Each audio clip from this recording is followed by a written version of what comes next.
Good morning po sa ating lahat.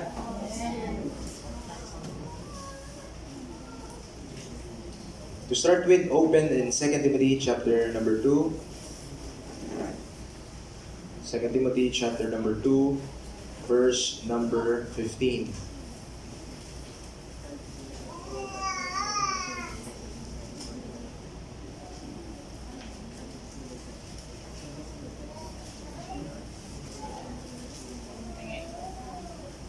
Dito po tayo magsimula this morning.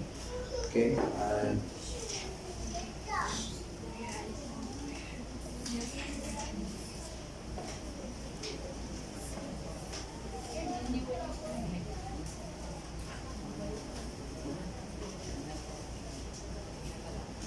Ito po yung sinasabi ng banal na kasulatan, verse 15.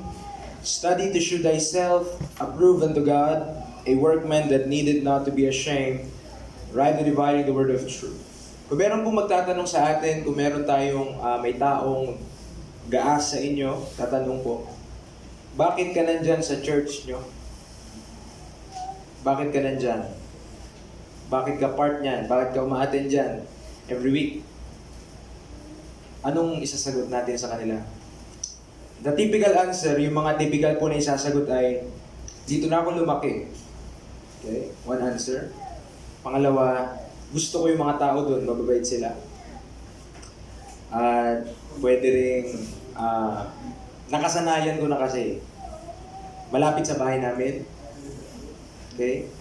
Ganon. Mga sagot na ganon. Mga kapatid, kapag tayo po yung matatanong, ang dapat nating maisasagot po, which is the very important answer na may bibigay mo din sa tao na yon, is doctrine. Doktrina. Bakit po? Dahil kung mali yung doktrina ng kahit anong church, kahit pa yan yung may pinakamabait na tao, papuntang impyerno yung mga tao na yan. At this is a hard truth. Ano po? Mahirap matanggap. Na what's important today, ano pong importante ngayon, is doctrine talaga. Doktrina po. Sabi ng verse po na ito, study to show thyself approved unto God.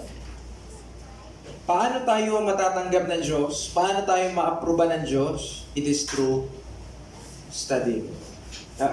Naintindihan po natin? Sabi dyan, no?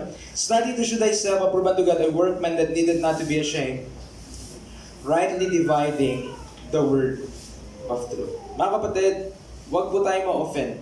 Pero, kung hindi tayo nag-aaral, at di natin naunawaan kung ano yung dapat nating paniwalaan sa panahon po na ito, paano natin masasabi na tayo ay naaprubahan ng Diyos? Kahit maganda pa yung boses natin, kahit umaawit pa tayo sa Diyos.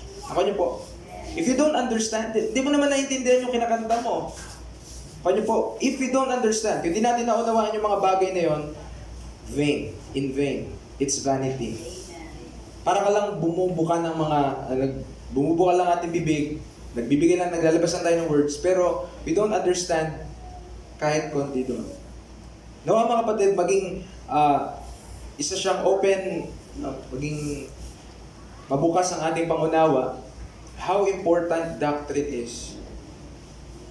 Gano'ng importante. Alam po, bibigyan ko ng halimbawa. Kung kayo, halimbawa, lilipat kayo ng tirahan, mapupunta kayo sa malayong lugar, halimbawa, saan kayo mag-church? The instant answer is kung saan malapit. Ako niyo po. But the reality is, most churches, hindi nila alam ang tinuturo nila. They don't know. Most Baptist churches today ay covenant theology na. Okay, covenant theology po sila. At kapag tinanong mo kung paano ang kaligtasan, Calvinism. Okay, Calvinism ang kaligtasan po sa kanila. And this is what is happening today. Ito po yung nangyayari ngayon. Okay? Most of them ay covenant theology.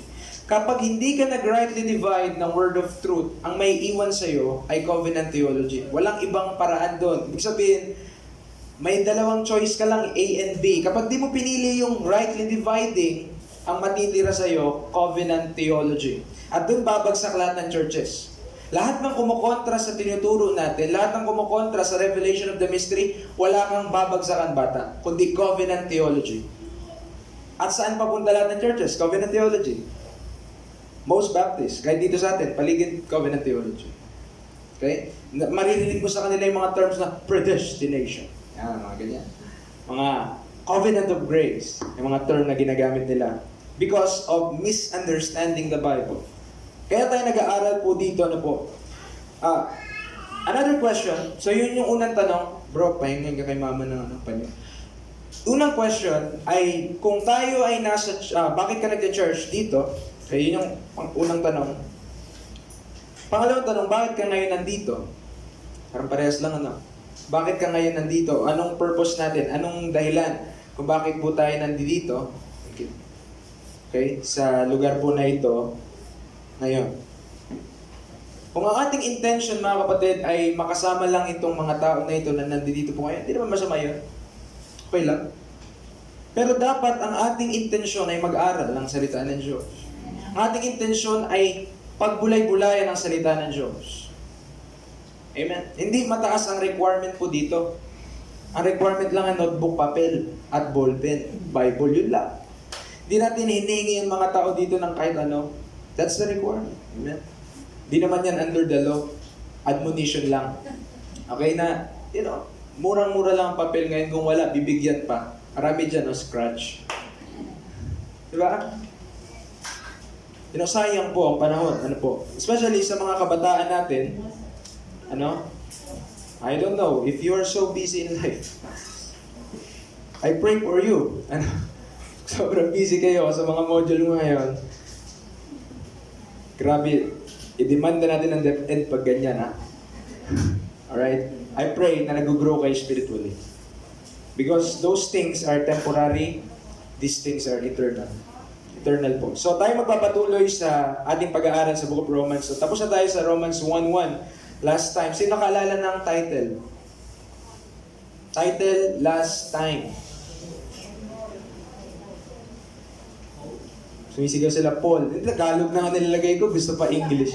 Ang Apostol Pablo. So yun po yung ating pinag-aralan last week. So ngayon, pag-aaralan po natin yung verses 2-7. So open your Bible in Romans chapter 1. Okay? Romans chapter number 1. Verses 2-7, this will be our study for this morning.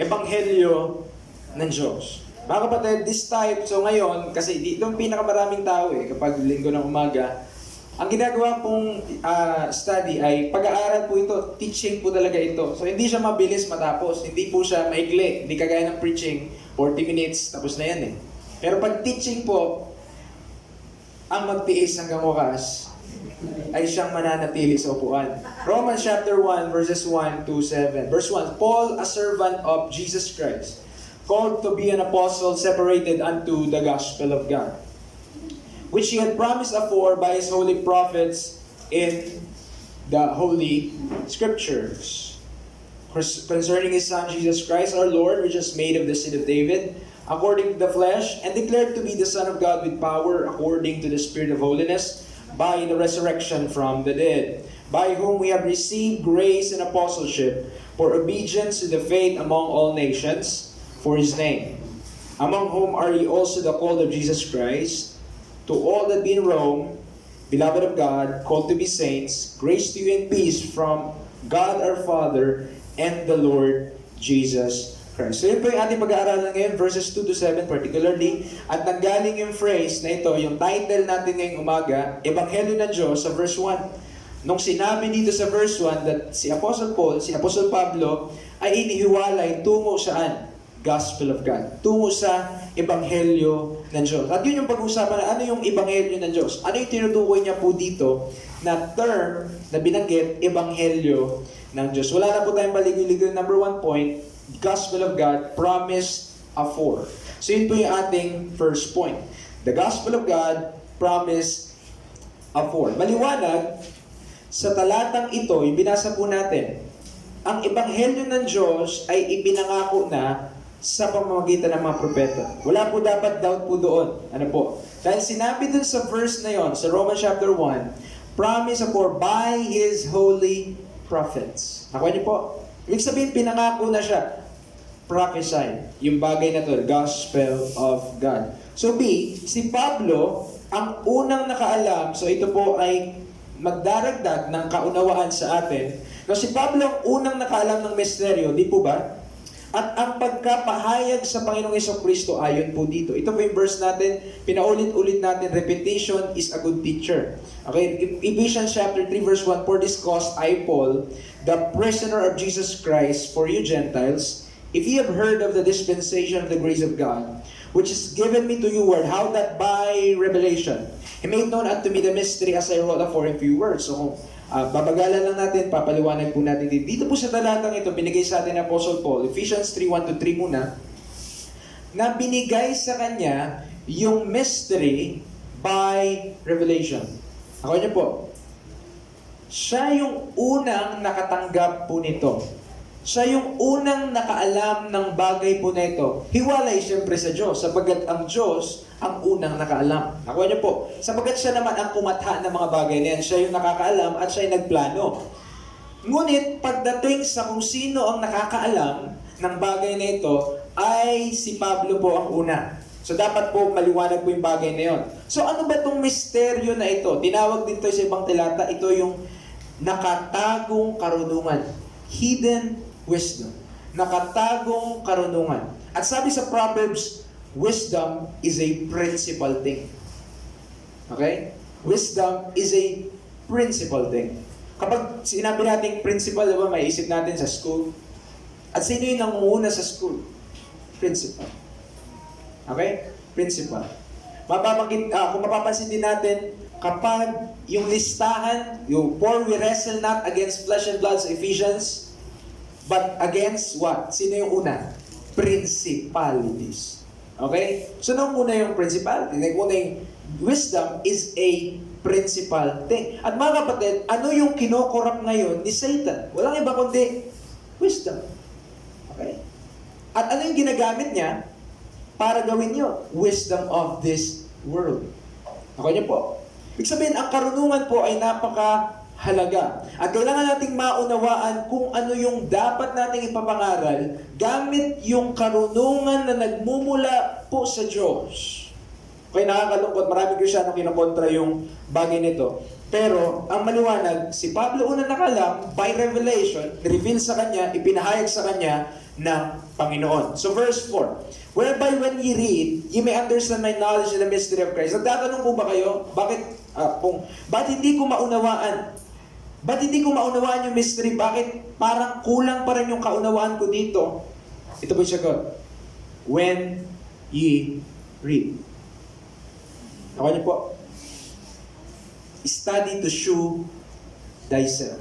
Ako po, maaring masasabi ko na at least ako nauunawaan ko yung mystery kahit konti, no, sa aking pag-iisip. Ngunit para po sa inyo, mga kapatid, you need to study on your own also.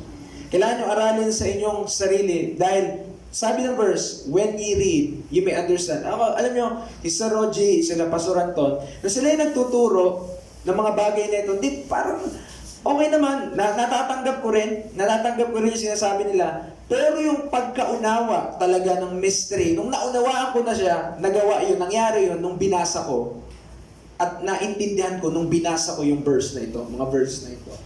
Doon sa pagkakataon na yun, ako yung mag-isa, hindi yung nasa seminar kami. Pag nasa seminar, marami ka pwede itanong, marami ka pwede maunawaan pagdating sa mga bagay-bagay.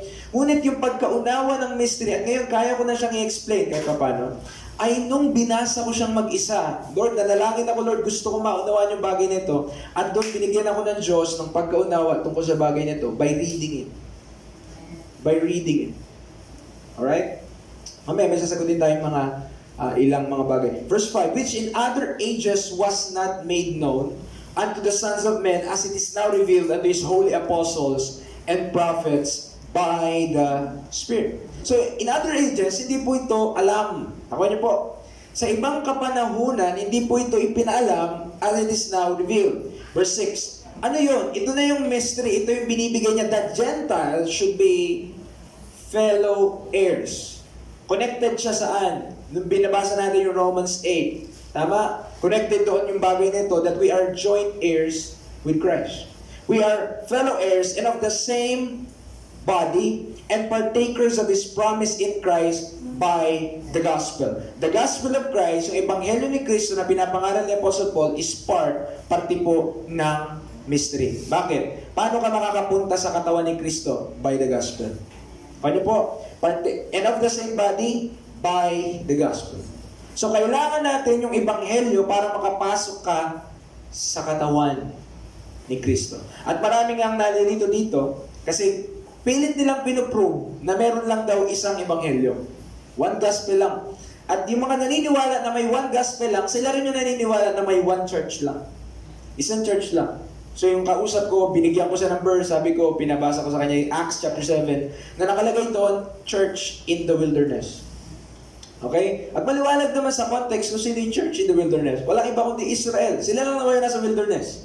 Okay? So, church in the wilderness, nagpipreach si Stephen, pinapaliwanag niya yung history o kasaysayan ng bansang Israel, at nabanggit niya yung church in the wilderness, which is Israel. Okay? Israel po iyon. Pinabasa ko sa kanya, and still, hindi pa rin ma-convince. Tinatanong ko lang naman siya, at least, merong dalawang church sa Bible. Ayaw, gusto isa lang. Kasi isa lang daw yung body. Yun yung misunderstanding. Hindi ko sinasabi na may dalawang body. Ang sinasabi ko, may iba't ibang church. Magkaiba po kasi yun. Nakuha niyo po. Ang church, which is His body, yung katawan ni Kristo, isang uri ng church.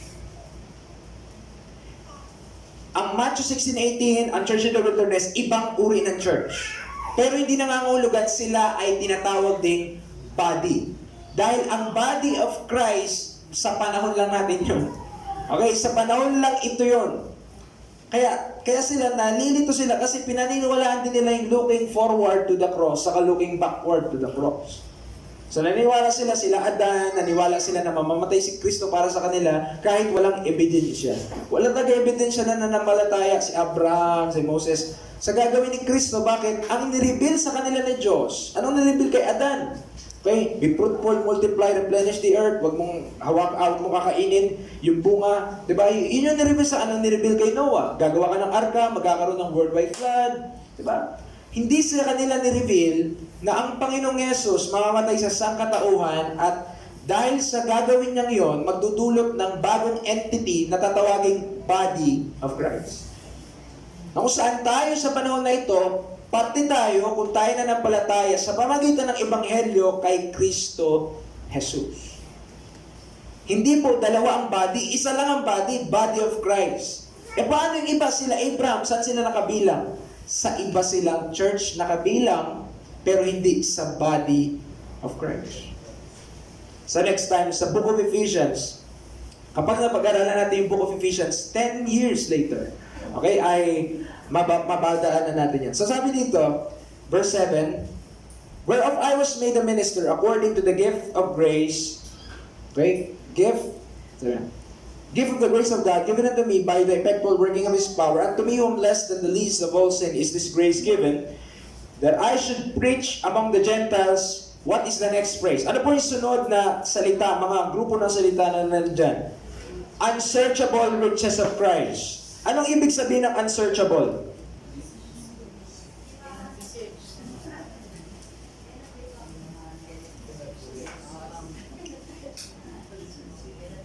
Hindi mo mahanap, hindi mo malalaman, unsearchable na eh. Nakuha niyo po? It is unsearchable. Pero ang interpretation dyan ng iba, ganito. Yung ibig sabihin dyan ng unsearchable riches of Christ, tinago ng Diyos sa Old Testament. Tinago niya. Ibig sabihin, parang ginawa niyang parable ganun sa Old Testament. Tapos, ngayon sa panahon natin, pwede na nating makita kung ano yung tinago niya sa Old Testament. Yan, ganun daw. Ganun. Ibig sabihin, nasa Old Testament yung mystery para sa kanila. Ngayon, nireveal lang. Okay? Nandun na yan sa Old Testament scripture. Ayaw nilang aminin na maliwanag naman ang talata, it is unsearchable. It cannot be searched. Wala sa Old Testament, unsearchable nga eh. Kung nasa Old Testament, edi searchable siya. Ako niya po.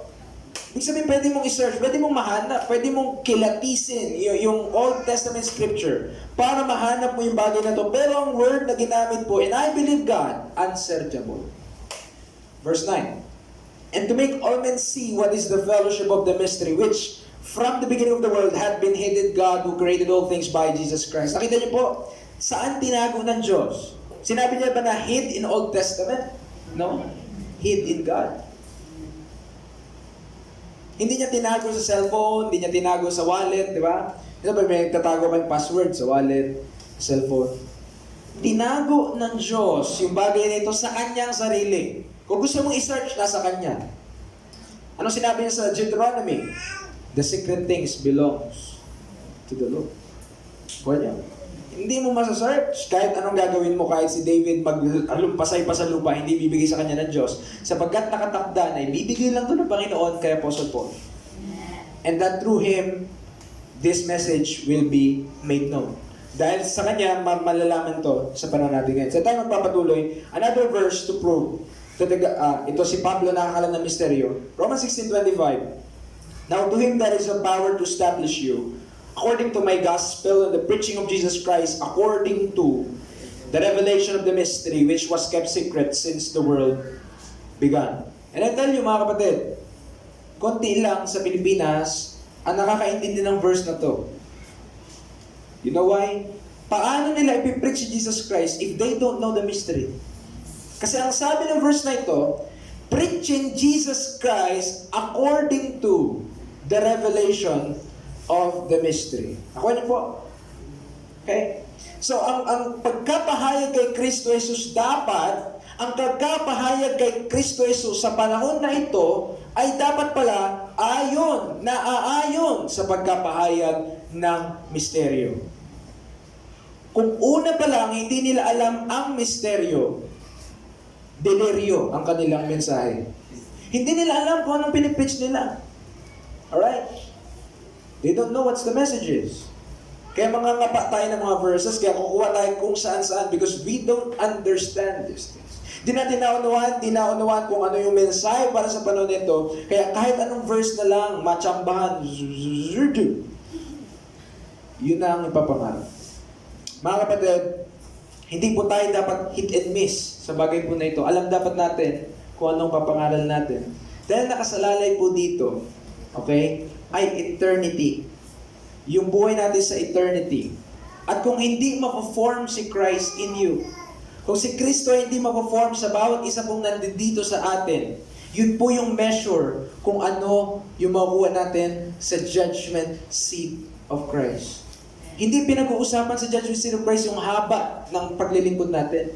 Hindi, Lord, simula bata pa ako nasa church ako. Kung hindi na-form si Kristo sa'yo, because you don't know Him according to the revelation of the mystery. Hindi mo siya kilala ayon sa pagkapahayag sa misteryo, then good luck, sir. You will not receive anything. Hindi nagbibigay ang Diyos ng consolation prize. Pero ang kaligtasan, secure. Wag mong paghaluin yung reward sa salvation. Ang kaligtasan kay Kristo Jesus, secure, hindi na mawawala, forever settled. Ako niyo po, justified ka na nga eh. Pero pagdating sa reward, ang measure is the stature of the fullness of Christ. Yung si Kristo ay na-form sa'yo, in your mind, you understand who Christ is.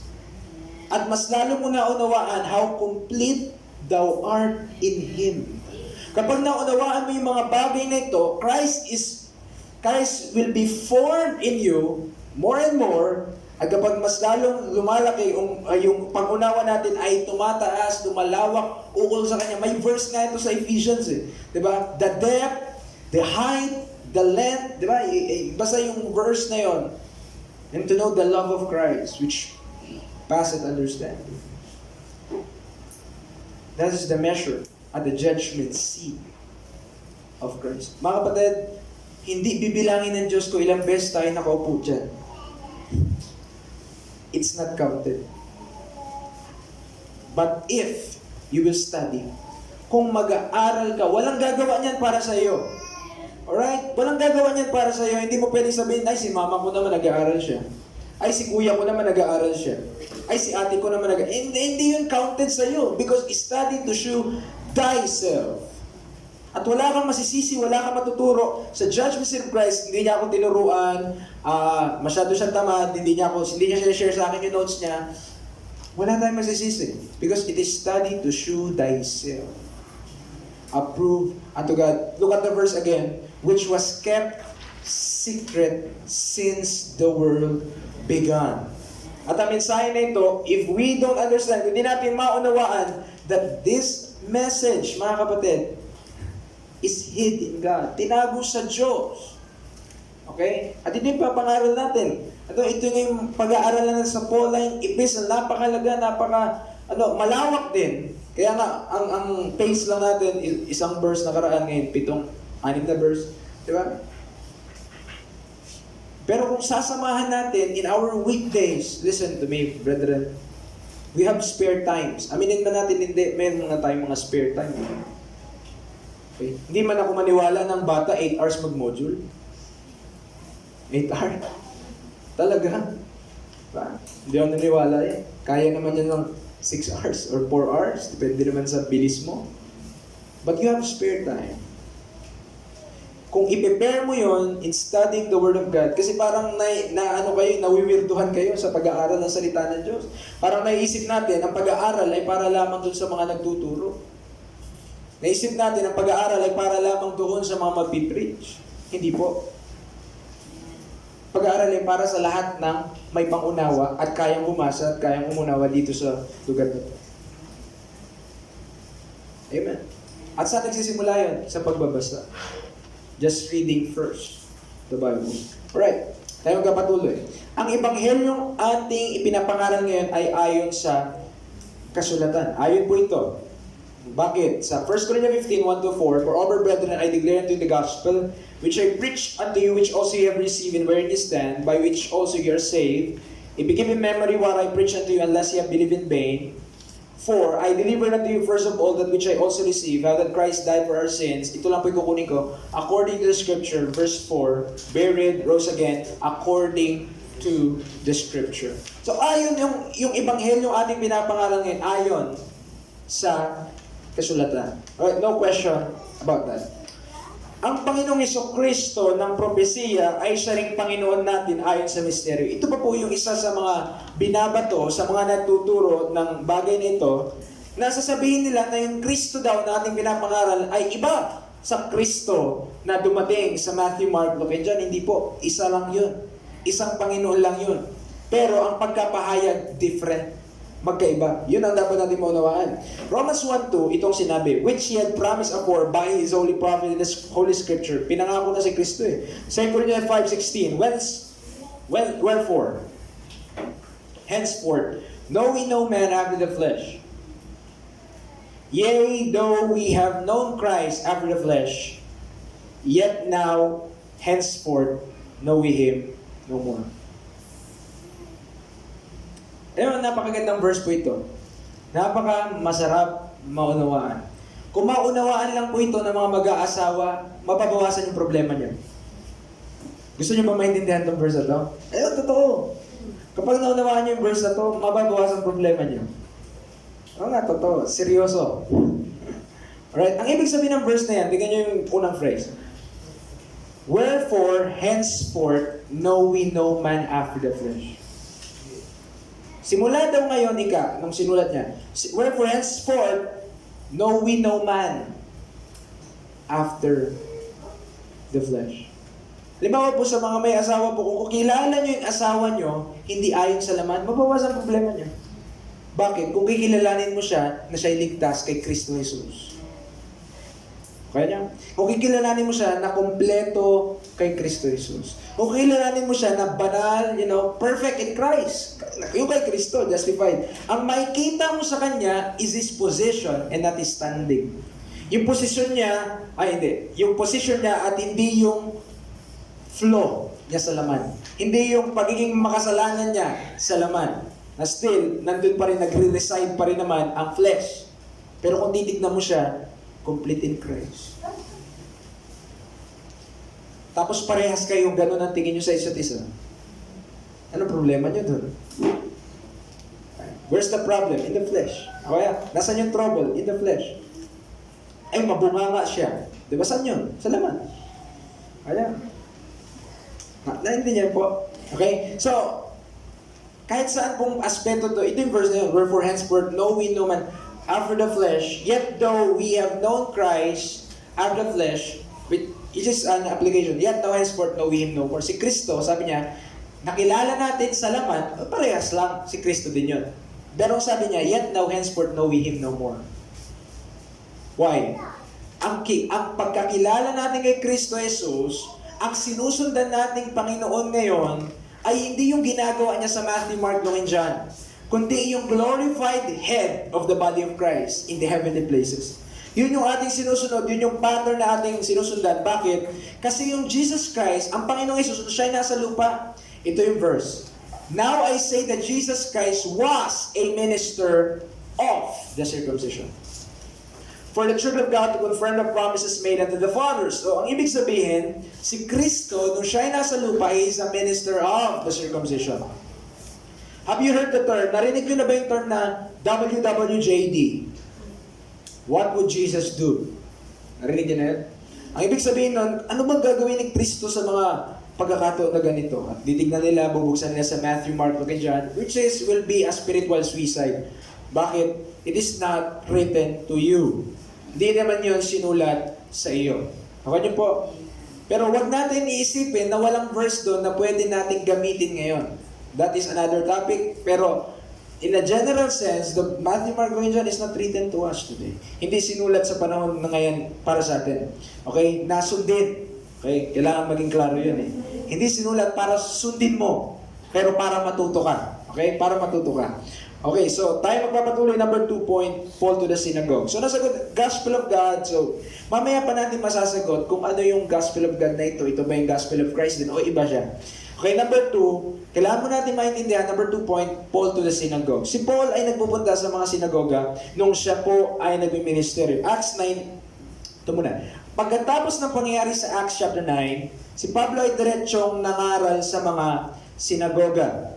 Okay, Acts 9:19, and when he had received meat, he was strengthened, then was sold certain days with the disciples which were at Damascus. Nakuha niyo po? So si Pablo, nung siya ay nabulag, tapos meron na siyang paningin, verse 19, nakakain na siya, verse 20, and straightway, pagkatapos po noon, he preached Christ in the synagogues that he is the Son of God. Okay, verse 21. But all that heard him were amazed and said, is not this he that destroyed them, which called on this name in Jerusalem, and came hither for that intent, that he might bring them bound unto the chief priests? O yun na, nagtataka sila, hindi ba ito yung dapat sisira sa atin, ito yung magkukulong?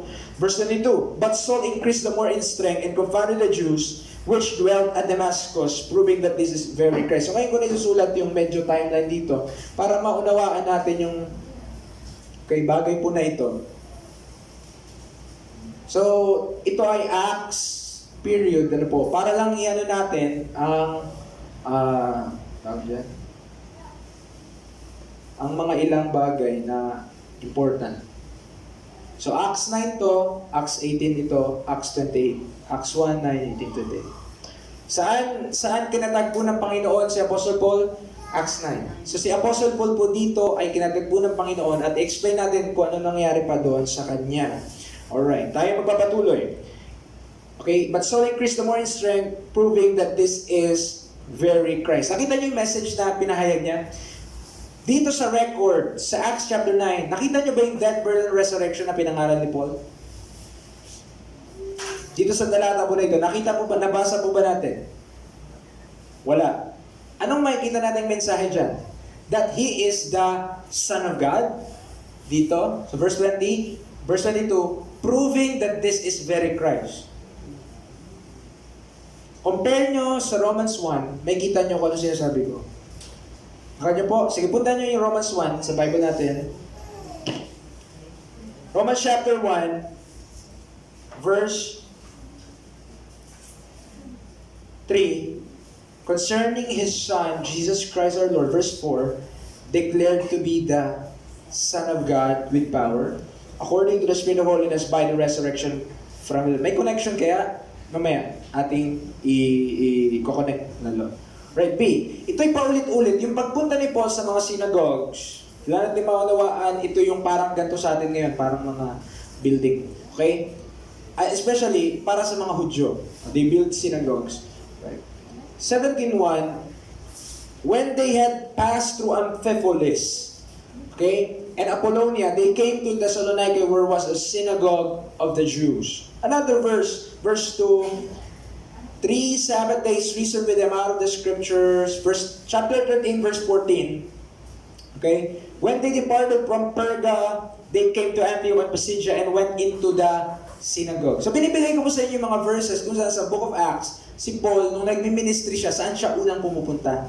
Synagogues. Verse 15, after the reading of the law and the prophets, the rulers of the synagogues. Okay, nakukuha niyo po yung trend na ginagawa ni Paul. Ito, chapter 14, verse 1. And it came to pass in Iconium that they went both together into the synagogue of the Jews. And so spake, chapter 18, verse 4, and he reasoned in the synagogue every Sabbath. Chapter 19, verse 8, and he went into the synagogue and spake boldly for the space of 3 months, disputing and persuading the things concerning the kingdom of God. Nakita po natin yung anong ginagawa ni Paul.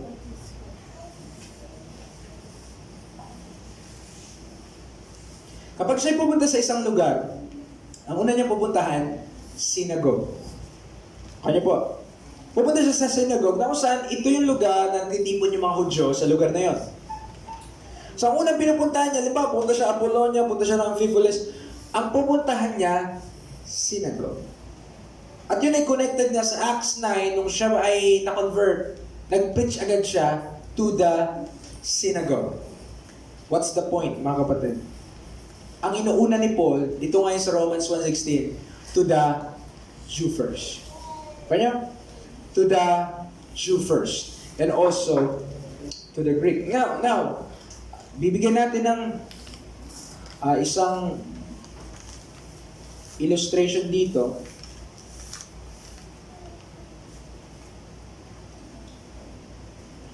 Acts 9, si Paul, I believe, he became the member of the body of Christ. Sa Acts chapter 9. Kasi dun siya sa 1 Timothy, kaya pwede natin tignan sa sunod. But in Acts 9, he became part of the body of Christ. At yung development ng body of Christ, mga kapatid, ay hindi po, kaya na-explain ko na to sa introduction natin. Kung hindi nyo pa po napapanood ulit, kung wala kayo dito, or nakalimutan nyo na, pwede nyo balikan sa YouTube, subscribe, hit the notification bell. Alright, so tayo magpapatuloy. Okay, sa Acts chapter 9, dito yung development, may kita natin to. Ano ibig sabihin nito? Pangalanan natin, Peter's ministry. Hindi dito nag-start bibigyan lang natin ng Paul's ministry dito.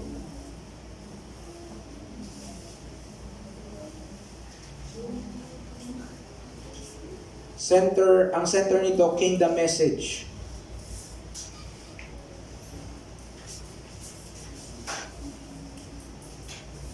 Ang center nito, mystery.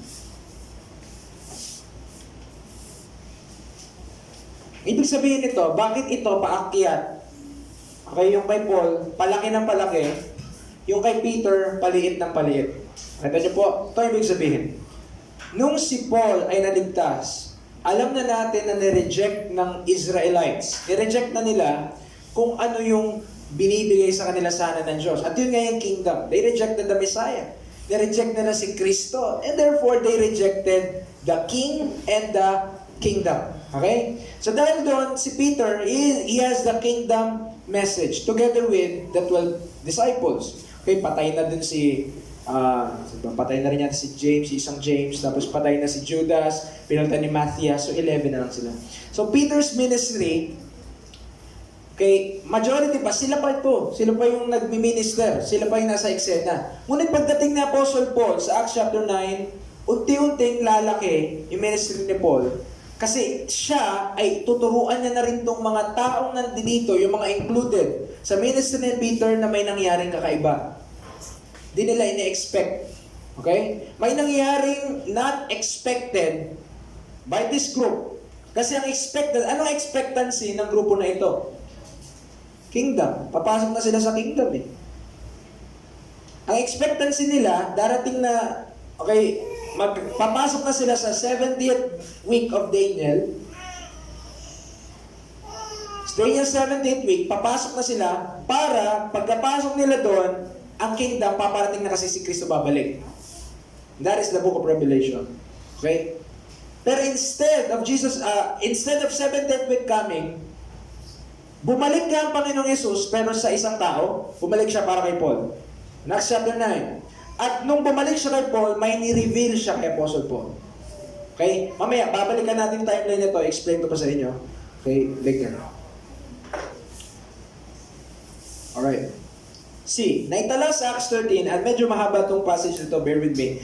Naitala sa Acts 13 ang mensaheng ipinapangaral ni Pablo sa sinagoga. So, minsan nagpunta sa sinagoga at sinulat, na-recorded yung message niya po doon. Ito yung verse 16 hanggang verse 43. Hindi ko alam, 42, 43. Alright, tayo mo ka ba?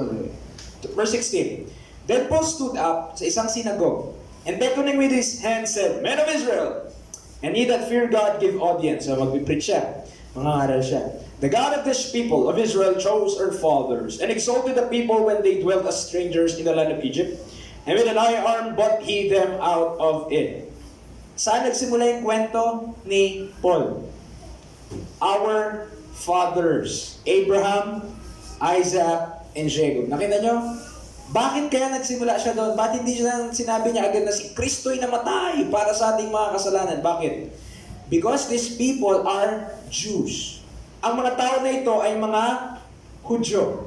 At kailangan nila, ang kailangan ng mga tao na ito, the Jews require a sign. Okay? They require a sign.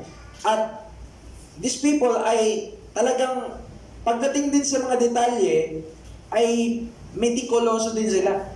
Okay? Kaya mga kapatid, kailangan natin maunawaan na yung mga tao pong ito, kailangan nilang marinig itong history nito. Na kung saan ginawa rin ni Stephen sa Acts chapter 7.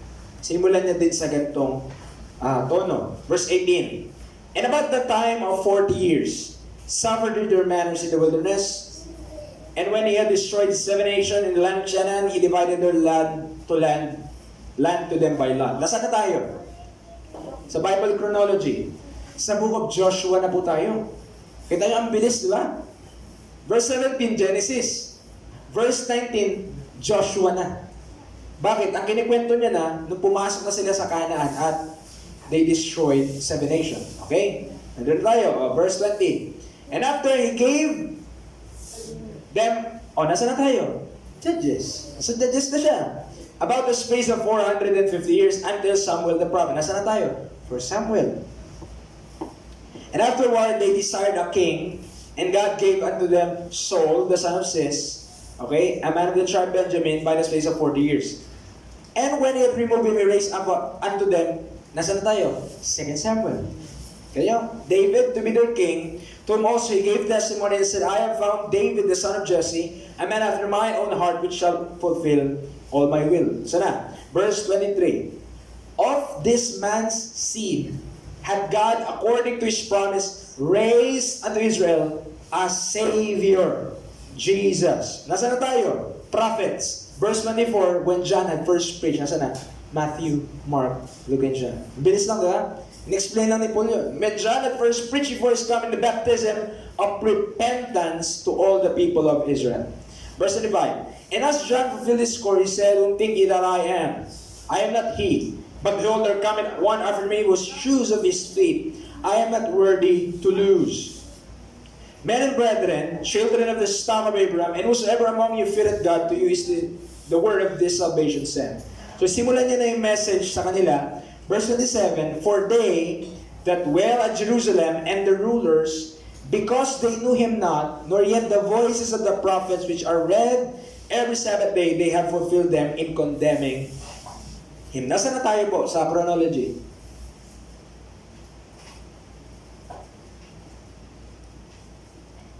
Nandun na tayo sa pagpapabako kay Kristo. Kuha niyo po, yun na yun. Nasa verse 27, yun yung pagpapabako kay Kristo, they have fulfilled them in condemning Him. Verse 28, they found no cause of death in Him. I believe ito yung kay Pilato. Okay? Wala naman talagang dapat ikamatay si Kristo. Wala naman siya nilabag na batas.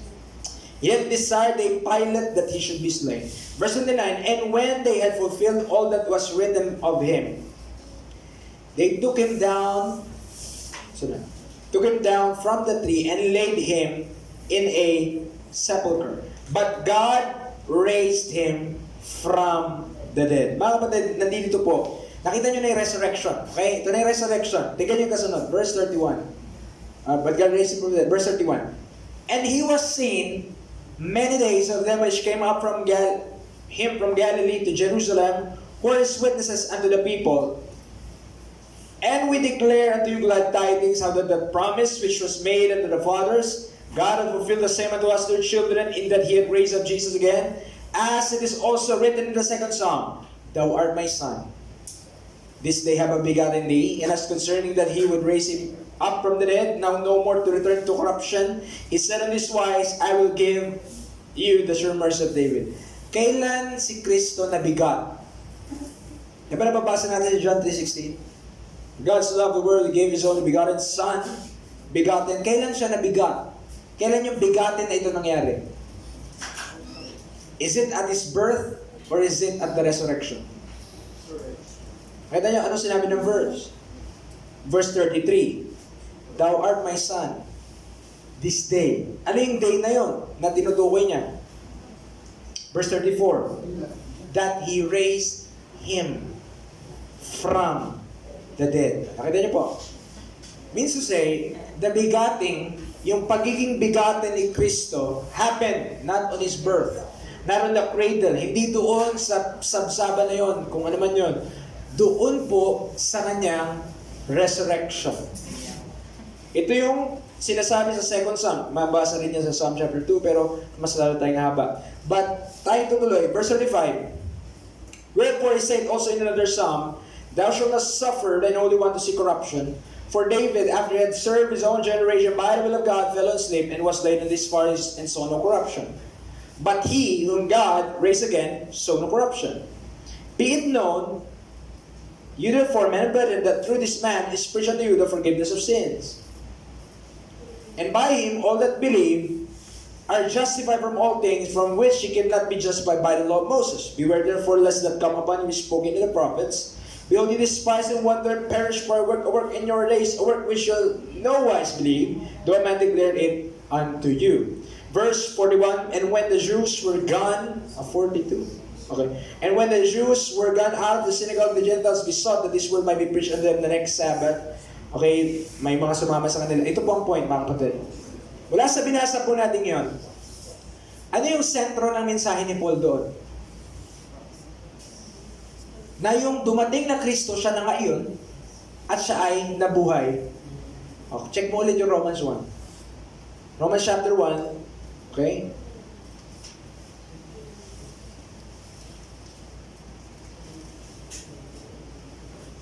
Romans chapter 1, verse 3 and 4, concerning His Son, Jesus Christ our Lord, nabanggit ba ni Paul yung si Jesus Christ made of the seed of David?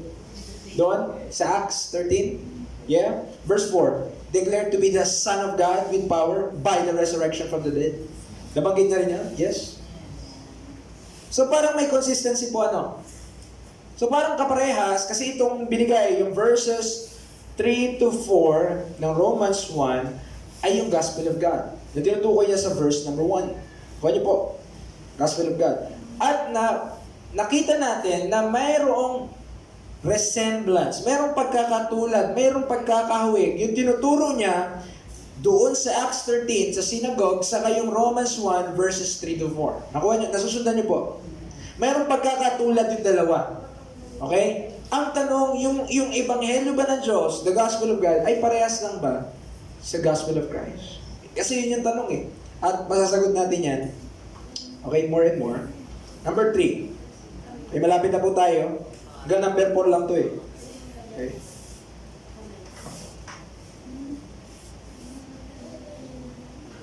Number 3. Okay, next section, medyo mas heavyweight to. Yung point na ito, pagdating sa dispensational context. Okay, kaya minsan, hindi po talaga sabay-sabay din yung growth eh.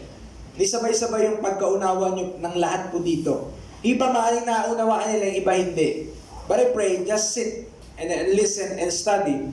Okay, by and by, maintindihan nyo rin po yung mga bagay nito. Number 3, hindi pinapangaral ni Pablo ang Ebanghelyo ng Kaharian. Okay?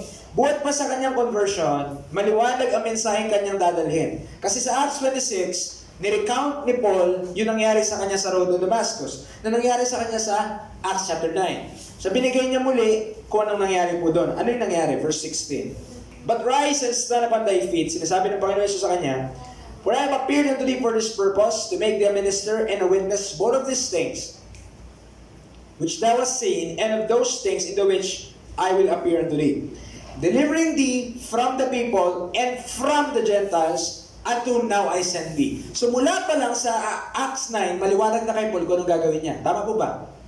Anong sabi ng verse? From the Gentiles, unto whom now I send thee. Mula sa verse, kanino siya sinusugo ng Diyos? Kanino sinusugo ng Diyos si Paul? Ayon sa verse 17.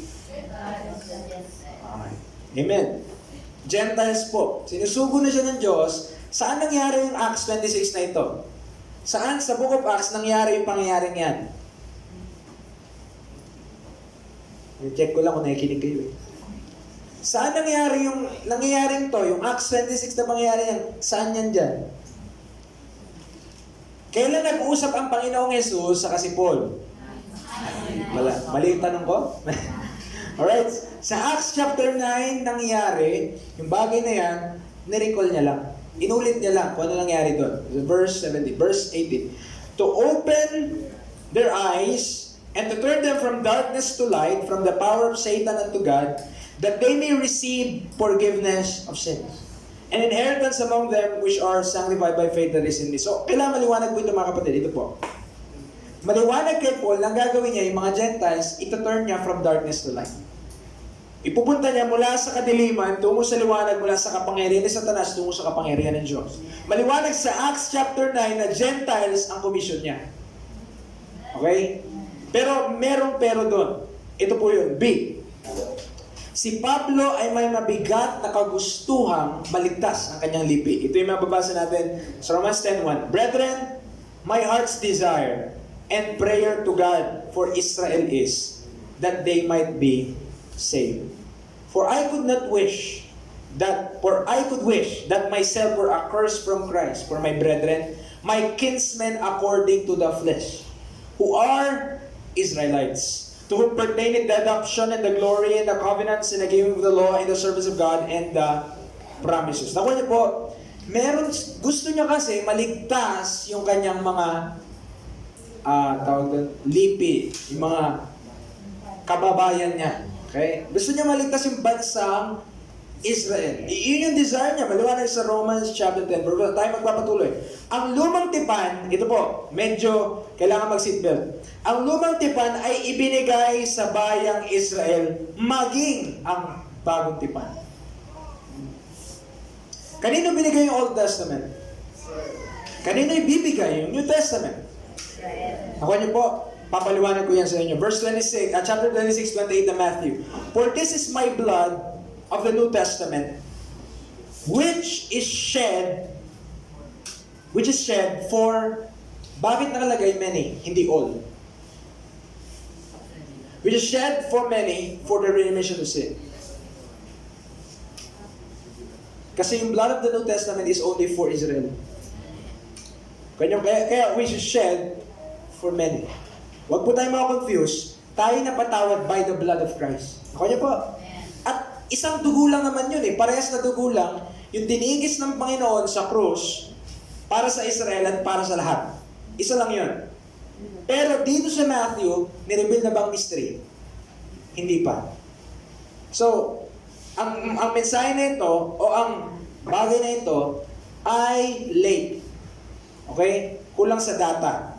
Kulang sa hindi pa na-update. Kumbaga, kailangan mag-download ka muna information. Ako niyo, Okay? Hindi pa nag-update. So, outdated. Kailangan natin maunawaan, verse 28, ito yung sinasabi ng Panginoon, this is the blood of the New Testament is shed for many, for Israel. Hebrews 8:8. For finding fault with them, he said, behold, the days come, saith the Lord, when I will make a new covenant with the house of Israel. Makinig po mabuti, sundan yung mga verses, may tanong kasi pagkatapos ito. Finding fault with them, he said, behold, the days come, saith the Lord, when I will make a new covenant with the house of Israel and with the house of Judah. Kanino gagawin ng Diyos yung new covenant? House of Israel, house of Judah. Ezekiel 36:27. And I'll put my spirit within you and cause you to walk in my statutes, and you shall keep my judgment, do them. Anong kinalaman nun? Hebrews 8:8. Pagsasamahin natin sa Jeremiah chapter 31 to 34. 31. Behold, the days come, saith the Lord, that I will make a new covenant with the house of Israel and with the house of Judah. Consistent sa Hebrews 8:8, yes. Verse 32. Not according to the covenant that I made with their fathers in the day that I took them by the hand to bring them out of the land of Egypt, which my covenant they break, although I was an husband unto them, saith the Lord. So sinasabi ng Panginoon, hindi na katulad nun. Hindi katulad nung covenant, old covenant, which is the Old Testament also, sa land of Israel, binigay through Moses. Ano na pala, Lord? Binago mo, verse 33. But this shall be a covenant that I will make with the house of Israel after those days, saith the Lord. I will put my law in their inward parts, and write it in their hearts, and will be their God, and they shall be my people. And they shall teach no more every man his neighbor, and every man his brother, saying, know the Lord, for they shall all know me. From the least of them unto the greatest of them, saith the Lord, for I will forgive their iniquity, and I will remember their sin no more. So what's the difference? Anong kaibahan ng Old Covenant sa New Covenant? Yung Old Covenant, sundin mo yung law to live. Yung New Covenant, ilalagay na ng Diyos yung law, ilalagay niya pa yung Espiritu sa'yo, masusunod mo talaga. Yung mag-enable, yung magbibigay ng kapangyarihan at kakayanan na masunod nila yung law, sa kanila ay yung Spirit na nandun. Ako niyo po? Okay. So ang difference nila, yung Old Covenant, kahit walang Spirit, sundin niyo yung law. At anong resulta? There shall be no flesh justified in His sight, for by the law is the knowledge of sin. Pero pagdating sa New Covenant, okay, that is based on the New Testament, mga kapatid, kailangan natin maunawaan that these people have the Spirit of God. Meron sila, nasa kanila yung Espiritu ng Diyos, that's why kaya nilang sundin yung law of God. Ang tanong, tayo ba yun? Hindi. Okay, hindi tayo yun. Magkaiba. So tayo yung magpapatuloy.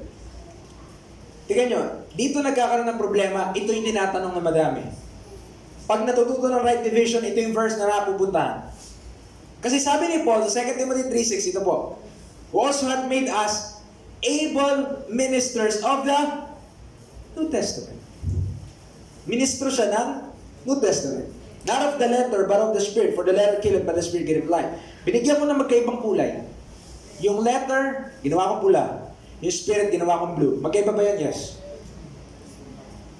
Kung si Paul man ay minister of the New Testament, ang tawag sa kanya, able minister of the Spirit of the New Testament. Bakit? Ang nakalagay dyan, not of the letter, hindi yung sulat, but of the Spirit. Paano nangyari yun? Okay, maaaring tanungin natin, paano nangyari na siya yung ministro ng New Testament and he's not under the New Testament or under the New Covenant? Ito po, simple illustration. May sagot ako, may mga verse ako dito, pero ito simple illustration, for simplicity's sake. Mga kapatid, may ikakasal at mayroong ministro. Ang tanong, kasama ba ang ministrong ikakasal?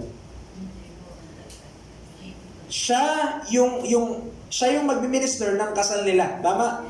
Ang ikakasal yung dalawa, lalaki at babae. Maliwanag yun. Kahit ano sabihin ni Pope. Okay? Lalaki at babae. Nakaliwanag? Okay? Yun ang ikakasal. May ministro. Imi-minister niya yung kasal nila. Kasama ba siya doon? Yes, siya na may minister. Pero kasama ba siyang ikakasal? Hindi. So, can you be a minister? Pwede ka ba maging ministro pero hindi ka kasama doon sa bagay na yun?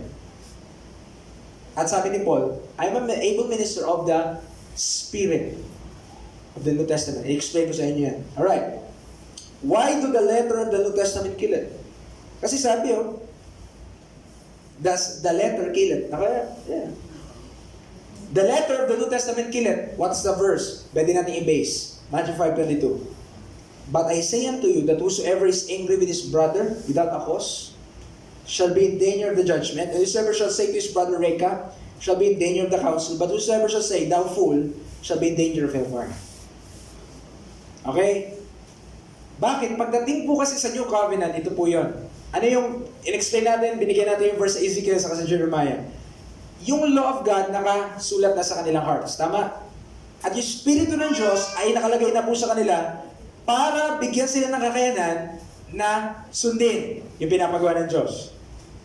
Kung meron ka ng kakayanan na sundin yung pinapagawa ng Diyos at sinuway mo pa rin, ano nang kasunod doon? Death. The letter killed. Paano naman ngayon, so ito na yung tanong natin, paano tayo ngayon maging able minister of the New Testament? Bakit tayo pwedeng maging able minister of the New Testament? Okay? Dahil tayo nakakaalam ng buong Bible. Okay? Nung naisulat yung Matthew, naisulat yung mga sinulat nila Peter, they don't know, di pa nila alam ang mystery. Tayo ang mas mayroong knowledge from Genesis to Revelation supposed to be. At kung meron kang mas alam at maintindihan mo difference with prophecy and mystery, mas maunawaan natin kung ano yung reason o kung ano yung, kumbaga, kung bakit ibibigay ng Diyos yung New Covenant, bakit ibibigay ng Diyos yung New Testament, kaya mo rin i-explain yun. And by that way, you can be an able minister of the New Testament. By understanding things. Okay? Kapag naunawaan po natin yung tinuturo kahit ni Peter. Kasi kapag naunawaan mo right division, pag nag-aral tayo ngayon, hindi pa pwede na magkaparehas ng tinuturo si Paul sa si Peter. Magkaiba sila. Kingdom message yung isa eh. At isa, mystery. Okay? Magkaiba yun. Kaya lang si Paul, mas advanced. Naka-download na siya ng information sa Diyos eh. Na-delay yung kay Peter. Kaya nga, para matutunan ni Peter yung mystery, saan siya pupunta? Kay Paul. Okay, nakuha niyo po? Hindi na sa kanya i-reveal ng Diyos yun. Kailangan niyang dumaan kay Apostle Paul through also his epistle. So, maybe next time we can expand on this. Ito, explain ko mamaya pa. Number 4. Okay, number 4 na. Malapit na po. Gising pa po ba kayo? Two main dispensational views of the Gospel of God. So ito na, bibigyan natin, ano yung Gospel of God? Parehas pa siya sa Gospel of Christ. Yung unang view, ang Ebanghelyo ng Diyos ay siya ring Ebanghelyo ni Kristo. Parehas lang daw. Okay? Pangalawa, ang Ebanghelyo ng Diyos ay mensaheng sumisentro sa pagiging anak ng Diyos, ni Kristo, at muli niyang pagkabuhay. Okay? Sumisentro, so yung pangalawang view, dispensational view, pagdating sa Gospel of God, okay, ay sumisentro sa pagiging anak ng Diyos ni Kristo. Ayun nga nabasa natin sa Romans 1, tama po ba? At sa muli niyang pagkabuhay. Now to explain this, ito po, tingnan mabuti. In this view, ito ang nakalagay. Yung Gospel of God, pwede sa Gospel of Christ at pwede sa Gospel of the Kingdom. Ang tanong paano nangyari yun? Preacher, magkaiba yan. Totoo po, magkaiba yan. Magkaiba ba ang Gospel of Christ sa Gospel of the Kingdom? Yes. Magkaiba. Magkaiba po, yes. Tama, magkaiba sila. Ang tanong, bakit yung Gospel of God pwede mag-fit sa parehas na yun? Ito po, kapaliwanag natin. Sino ba ang nasa sentro ng lahat ng Gospel na yan? Si Kristo. Okay? Para maliwala, so, di ba, ano bang gospel natin ngayon? Death, burial, resurrection of Jesus Christ. So, kailangan kilala natin kung sino si Kristo. At ano yung sabi ng second view na ito? Ano yung gospel of God? Si Kristo ay yung Son of God, anak ng Diyos, at yung muli niyang pagkabuhay. So, pwede ba siya sa gospel of Christ? Pwede. Sa gospel of the kingdom, sino ang sentro pa rin? Si Kristo. At sino ba yung maghahari sa kingdom? So, kailangan ba nilang malaman na si Kristo yung anak ng Diyos at yung muli niyang pagbubuhay din? Yes. Kasi yung tanging nabuhay lang mula sa mga patay, yun lang yung may karapatan na maging hari sa kaharian. So, in this sense, mga kapatid, ang Gospel of God sa view na ito ay general message. Pwede siya sa dalawang iyan. Pero once na binigay na yung distinction o yung pagkakaiba ng dalawa, magkaiba po sila. Pero yung Gospel of God, mag-be-fit. Parang ganito po yan, ano po. Sino sa inyo mahilig sa buko pie? Saka sa egg pie? Parehas pie yun, di ba? At pwede yung crust, pwedeng parehas lang eh. Ako niyo po, pwede yung crust ng dalawang buko pie sa egg pie na yun, parehas lang ng crust. Saan nagkakaiba? Sa feelings, sa palaman, sa kung ano yung ilalagay mo doon. So sa view na ito, parang ganon. Yung Gospel of God, crust. Parehas lang, parehas lang pang-umpisa. Pero sa nagkakaiba? Sa palaman. Okay? Isa Don Benitos. Isa. Magkaiba na sila pagdating sa feelings. So yun yung view po na ito. But mind you, sa view na ito, ang Ebanghelyo ng Diyos ay isang general message. Importante ito sa Ebanghelyo ng Karian, maging sa Ebanghelyo ng Biyaya ng Diyos. Ano man sa dalawang view na ito ang tama, huwag tayong panghinaan. Ang ating pananampalataya, panghinayang pananampalataya natin sa mensahe natin sa ating Apostle Paul. So, dito lang pa-explain ko before we close, mga kapatid. So, from Acts 1, kahit simula pa dito sa Matthew, it's Peter's ministry. Okay? Siya yung muna. But on Acts 9, may nangyari. Si Paul naligtas. Kinatagpo siya ng Panginoong Jesus. At simula po noon, yung formation o yung paglago ng kaalaman sa mystery of Christ. At ganun din, kung lumalago ang pagkaalam dito, nag-fade na rin itong ministry nito. Nag-fade na rin itong ministry po na ito. So, Acts 1, 9, 18, 28, at doon, okay, there is neither Jew nor Gentile. Okay. Saan sinulat ni Paul to? Acts 20, tama? Sa Acts 20, Acts 18. Yung nagturo, nakalimutan din. Okay, ang point, mga kapatid, transition period ang Book of Acts. Yung mga transition pa, ibig sabihin may mga bagay pa, nagkakasabay pa sila. Hindi pwedeng magkasabay yung turo nila na magkaiba. Pero kailangan nating maunawaan, si Apostle Paul, he is the apostle for today. Siya yung ating apostol. At yung mensaheng ating pinapangaral, tandaan po natin, ay yung Ebanghelyo ni Cristo found in 1 Corinthians 15, 1-4. At kahit maglumpasay pang isang tao, iligtas mo ko, O Diyos, kung di niya maunawaan ang Gospel of Christ. Yeah. Pero ako naniniwala, if that person seeks the Lord, gusto niyang makilala ang Diyos, ang Panginoon, He is just and faithful. One day or another, malalaman niya yung Gospel of Christ. But then, will he believe it? Papaniwalaan niyo ba yun? Okay? So that's Romans 1, 2-7. Okay, the Gospel of God. And I hope may natutunan po tayo. Kung may gusto kayong babalikan, please, meron tayong YouTube channel. Okay, kung may babalikan lang kayo doon, okay na nakalimutan nyo or gusto nyong pag-aaralan muli, nandun po yun. Okay, let's pray. Maraming Diyos, salamat sa pagkakataon po nito na kami nakapag-aaral yung banal salita. Salamat Panginoon for this time, for these people na pinahiram nila ang kanilang oras o Diyos upang mag-aral po ng banal mo salita. Dalayan ko ang paglago ng bawat isa. Kung may hindi pa po ligtas, ay makilala ka po ng tunay Panginoon, ng Ebanghelyo mo na nakakapagligtas. Kung siya namin maunawaan. Wag pong panghinaan kami na mga nagtuturo ng bagay po na ito at natututo ng mga bagay po na ito, O Diyos. Maging matapat po kami at maging steward kami ng mystery. Salamat po sa kabutihan mo. Tulungan niyo po kami even in tough times, even this pandemic, O God. I pray that we will grow in the knowledge of our Savior, in the wisdom, the hidden wisdom, na kung saan gusto mong malaman namin, that will prove that Satan is defeated. Natalo na po siya. Salamat po, O Diyos, sa umaga nito muli, sa ipong kapurihan, and the rest of the day, just let me pray. Amen.